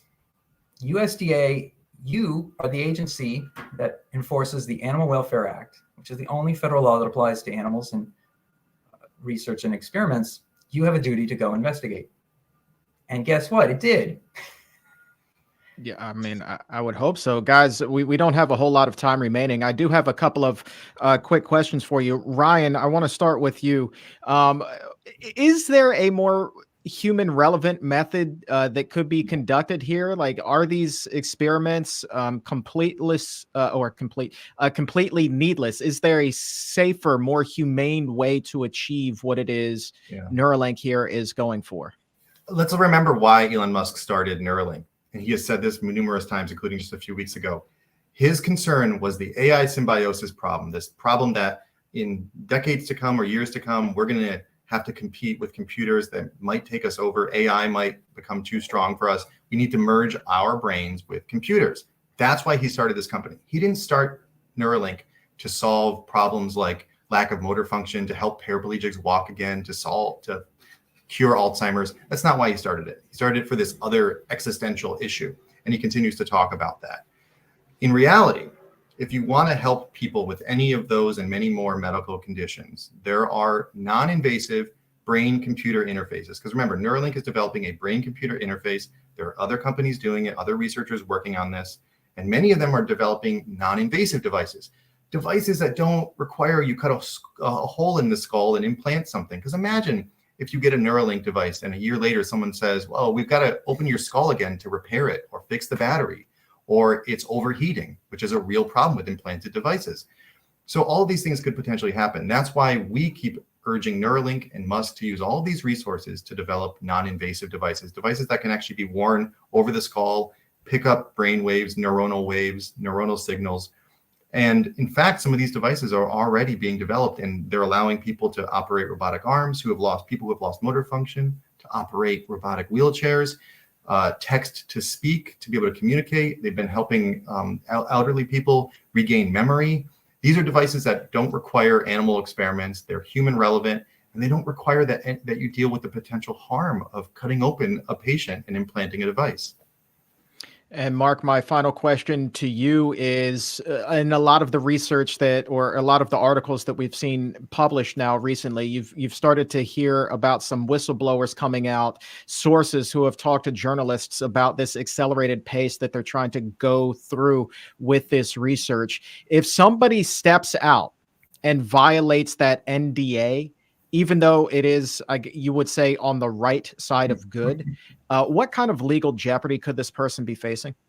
It's a contract where you're an employee and you sign a contract. You're bound by it. You're not supposed to share any of these secrets, and that's the whole point, right? I mean, a lot of times you're going to see things, and in this case, feel you would have an ethical duty to tell the story. And so what we're seeing in these articles is, yes, a lot of it is anonymous. In fact, even what we're hearing from government sources, that this investigation now by the Office of the Inspector General into what was happening at Neuralink, and also into USDA's lack of any effort in enforcing the Animal Welfare Act, all of these are coming from anonymous sources. But what we do know is that when we filed our complaint to the USDA, it was seen by somebody at the Department of Justice in the Northern District of California, which is where our lawsuit is underway, and it was referred up the chain to the USDA's Office of Inspector General to really take a look and do the kind of enforcement that the agency never does and needs to do. All right, gentlemen, I wish that we had more time, but we have to leave it there. Thank you both so very much. Continued success on this fight. I know that we need a lot of support. Thank you so much for making the time today. Thanks, Chuck. And again, if you would like to help us with this legal battle, literally against one of the richest men in the entire world, please give what you can at pcrm.org/ER. That's pcrm.org/ER.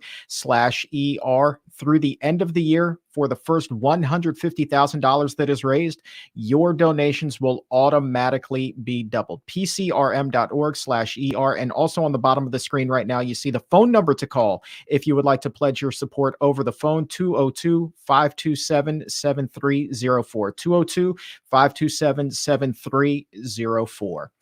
Let's turn our attention back to nutrition now. It's not just our doctors and dietitians on staff that are really movers and shakers in the health community. It's also a growing contingent of our Food for Life instructors. We have had a banner year with our Food for Life program, and I'm so excited that the Food for Life program manager, Lauren Harick, is here with us right now to talk about all of the success that we've seen so far in 2022 and what's to come in 2023. Lauren, thanks for being here.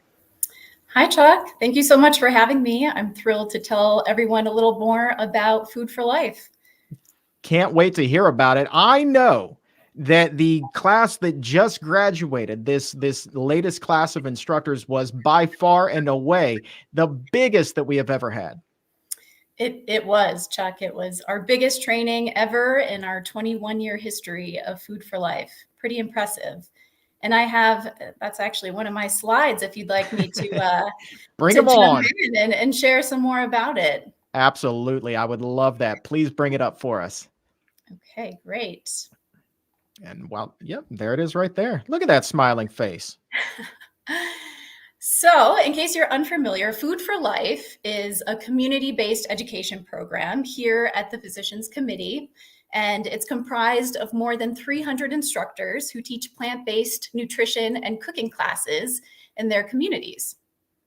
2022 was a hugely successful year. As you said, Chuck, our Food for Life instructors and institutions taught over 1,300 classes in their communities and had over 12,000 participants attend their classes.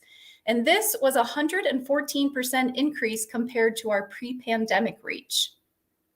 As Chuck mentioned, we hosted our largest training ever with 68 trainees representing 9 countries and speaking 13 languages. In addition to teaching classes, Food for Life instructors served as ambassadors for Physicians Committee programs, including hosting and appearing as panelists for our Fight Diabetes with Food program, conducting cooking demos for our Let's Beat Breast Cancer campaign, and conducting 110 Food for Life classes for the campaign, and even helping to teach our participants in our clinical research studies.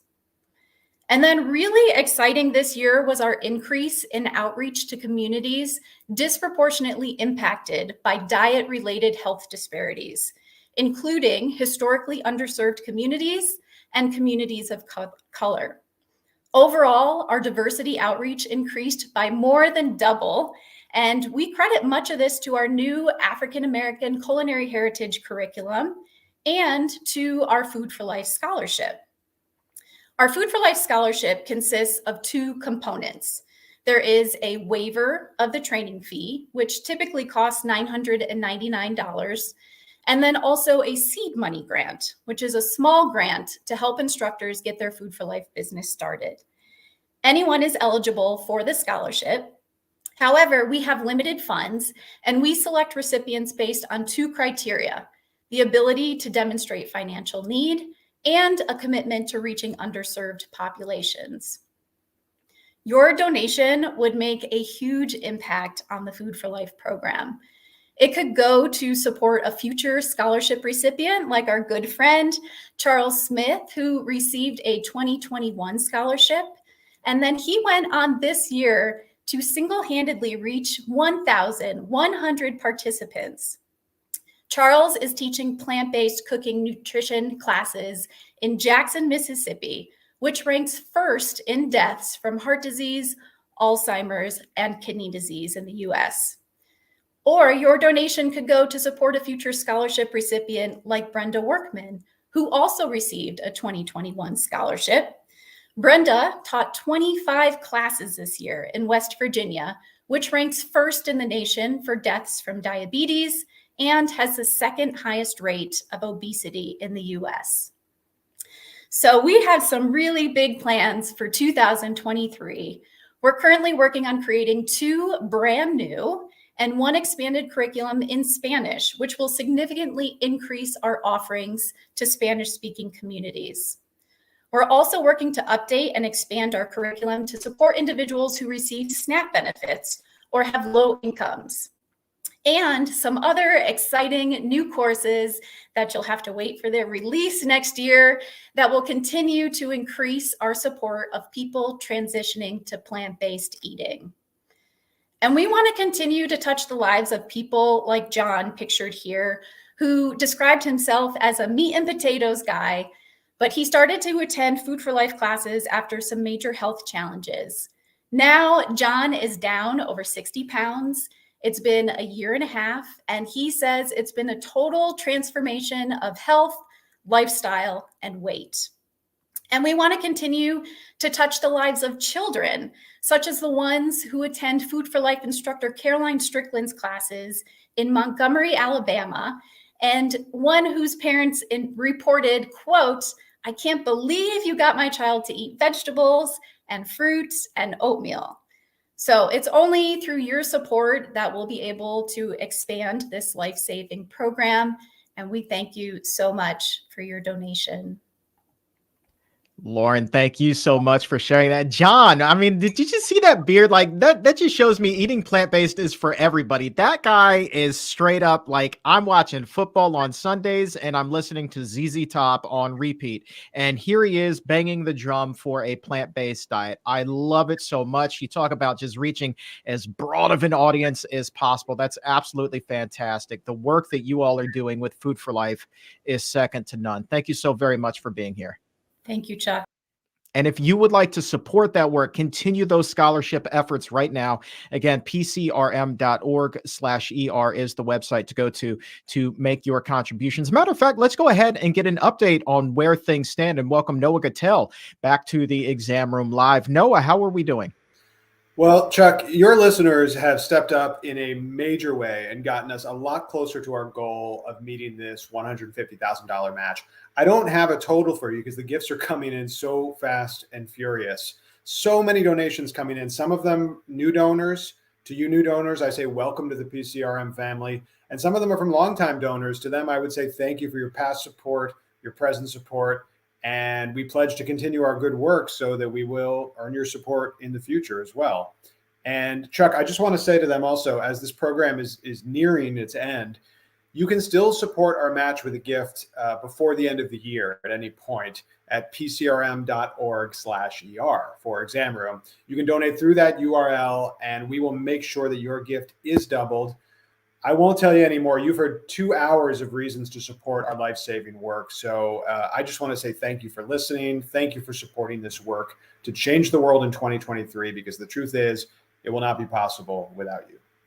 Well said, my friend. Well said indeed. Thank you for all of your help today, my friend. We still have a couple more things to touch on, though, before we wrap up. We're not done yet, not by a long shot. Next up, I want to welcome our Director of Government Affairs, Andrew Bonovi, to the Exam Room Live, because, I mean, you got to reach out there and touch some people on Capitol Hill from time to time. And that's exactly what Andrew does. He really does have his finger on the pulse of what's happening with health and nutrition up there on Capitol Hill.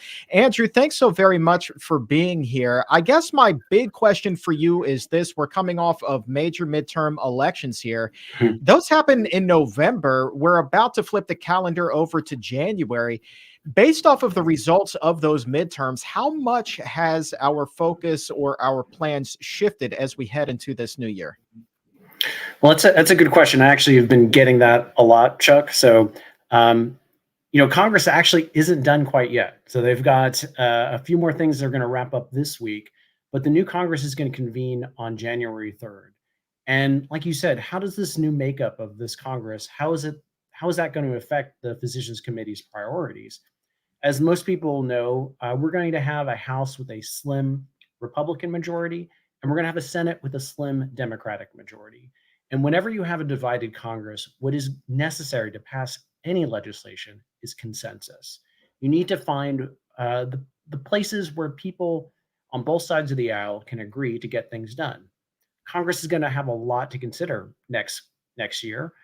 They're going to try to pass a farm bill. They're going to need to pass appropriations bills. They're going to need to be doing so much, and consensus is going to be central to all of that work. For the Physicians Committee's legislative priorities, this last Congress, we saw significant progress that we're hoping to continue in the next year as well. We saw movement on legislation to expand access to plant-based meals in schools, as well as to break down the barriers that prevent the access for school kids to access non-dairy milk at school. There's literally a federal law in place that makes it extremely difficult for any student to just ask, can I please have soy milk instead of dairy milk? And this is for folks that are looking for better nutrition, but also just for folks that can't digest lactose. And for many people of color, that is something that is really important to them. So not only is that federal law preventing better nutrition, it's also inequitable as well. We successfully included language in the annual appropriations bill to expand transparency to NIH's use of animals, as well as to expand non-animal methods for the testing of new drugs. So those are the priorities we're going to be continuing in next Congress. We're going to be seeking allies on both sides of the aisle and finding opportunities to showcase how, whether it's saving animals from our nation's plates or getting animals out of experiments, how those issues are really consensus issues. They're really mainstream issues that make sense. Folks who have been watching this for the past 2 hours, first, thank you so much. And thank you to Chuck for being our host for these past 2 hours. But you've heard a lot about our work to expose the cruelties at Neuralink. Earlier this month, we worked with Congress to draft a letter to USDA to ensure that agency is doing really its bare minimum job to oversee animal experiments.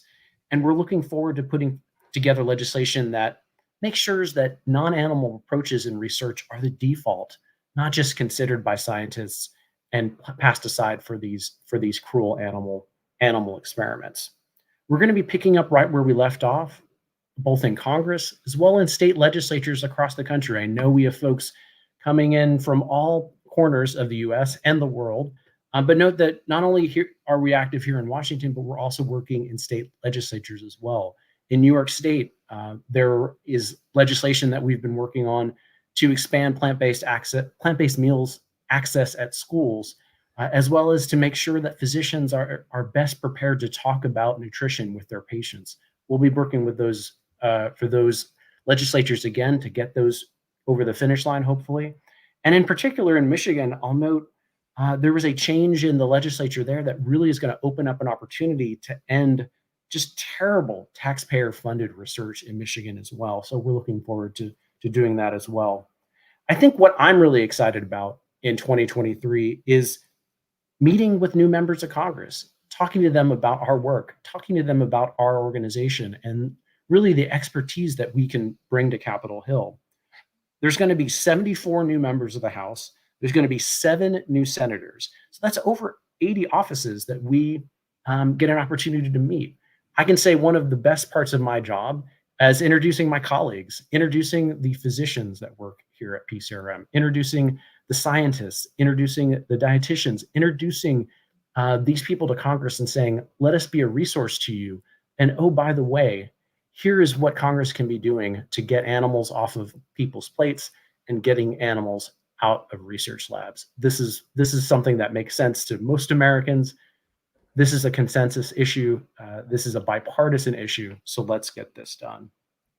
So I know we're short on time, so I'll just wrap up by saying a lot of what our policy works doesn't even matter who's in Congress. We're also working with the federal agencies as well, particularly to change the dietary guidelines to make sure that those are ending just the years-long promotion of meat and dairy. That happens regardless of who's in Congress as well. So I know I'm ready to get to work in the new year, meeting with new members of Congress and meeting with the agencies again about these issues. And I know I couldn't be doing it without everyone's support here. So I will just say thank you to everyone who's tuning in this afternoon. We appreciate your continued support. And we appreciate all of the things that you've been working so tirelessly on, Andrew. Thank you so very much, my friend. Continued success in the new year. Yeah, cheers. Thanks so much, Chuck. All right. And go ahead, please support Andrew and all of our colleagues here at the Physicians Committee so we can continue to do these extraordinary things as we head into 2023. Please give what you can right now at pcrm.org/ER. And once again, through the rest of the year, every dollar that you give will be matched dollar for dollar up to $150,000. pcrm.org/ER is the web address, or you can call in that donation right now, 202-527-7304. I want to say thank you so much to Debbie in Oregon and Carroll in Arizona and everyone else who has contributed so far today. Thank you guys so very much. We can't close out the show without welcoming Dr. Neal Barnard back to the broadcast one more time. Dr. Barnard, just an extraordinary couple of hours that we have had here, hearing about everything that we have been working on. And I've worked here now for 5 years, and I'm still blown away by the volume of work that we're able to create and achieve here at the Physicians Committee. You've been here a lot longer than that. It still must blow your mind too. It does, but Chuck, before going any further, I want to say a huge thank you to you. When you joined us, we knew that the exam room was going to be big, but I don't know that I really envisioned that it was going to become the #1 nutrition podcast in so many countries across the world. But I think it's because you bring great information to people. You inspire them as well. They in turn share what you've brought them to other people. And that's something that I want to thank our members and supporters for making this possible, for spreading the word, for going online and saying, watch this program. But Chuck, I want to thank you personally for being such a wonderful leader on our team. It is truly my honor. The best job I've ever had. The absolute best job that I've ever had, my friend. Thank you so very much for taking the leap of faith with us. Really quickly, I want to just mention a couple of things that are floating around in the chat right now. You know, we talk about reaching such a wide swath of people, literally, you know, from 8 to 80 and beyond and before. Rachel in the chat at 106 wrote something so dear. She said, PCRM's work is essential to moving our world toward a healthier future. As a 3rd grade teacher, I would love to see more child-facing content. My students, get this, Dr. Barnard, my students are so excited to learn more. Is that really the key, perhaps, to reach people as early in life as possible, to really get them going on that healthier path? Yeah, it really is. And I have to say, when you reach children, that the earlier that you can reach them, the more they carry these things with them throughout life. And that's true not only for healthy nutrition, but also a respect for animals. And so that a kid who dreams of being a scientist or a doctor doesn't dream of being an animal experimenter. They learn about the new methods that we've got going for them. But also to reach kids, we have to reach the parents. The parents influence the children. We've got to reach the grandparents. We've got to reach every slice of life. Would you also agree to reach doctors, you have to reach patients? Check this one out from Cheryl. Cheryl's talking about she discovered us. She started to have a lot of her own health successes. And she says at 12:45, the next time I went to the doctor, he proudly told me that he now was eating more vegetables as well. She says that I suggested he share that with the rest of his patients. How great is that? Yeah, exactly. That's what gets it done. The people are really enriching each other's knowledge base and each other's lives in such a good way. That's what our work is about. And let's wrap up with this. We've talked so much about Elon Musk and our battle against him and Neuralink to end these cruel monkey experiments out in California. Dr. Barnard, we've heard about these atrocities from the legal standpoint. We've heard about what's going on in the labs. Everybody's support right now who is watching, their dollars really can help us significantly in this battle. Well, yes, there's no question about this. Yes, Elon Musk has lots of resources. So do we. And we have something that he doesn't have, which is we have right on our side. We have scientific expertise on our side, and that weighs far more in any court of law than anything else. Nonetheless, we are going to be doing battle. But beyond Elon Musk, for every animal, every experimented on in any laboratory, whether it was a popular animal like a chimpanzee or a monkey, or an animal that people don't think about, like a sparrow or a mouse that's being abused and thrown away. For every one of those animals, there's some kind of Elon Musk somewhere who had some dream that went wrong, and where unfortunately the damage is measured in bodies that end up in the trash at the end of the day. Our job is to take science and pull it out of that unfortunate kind of cruel enterprise and make it something we can be proud of. Don't ever mistake. Elon Musk can change. He can see the error of his ways, and if he doesn't, we will force a court of law to put a change upon him. And everybody who is involved in research, who is involved in harming animals in every possible way, they can change too. We are patient, but we want to work as aggressively as we possibly can to make those changes occur. Absolutely. And help us be that vehicle for change. Again, pcrm.org/ER through the end of the year.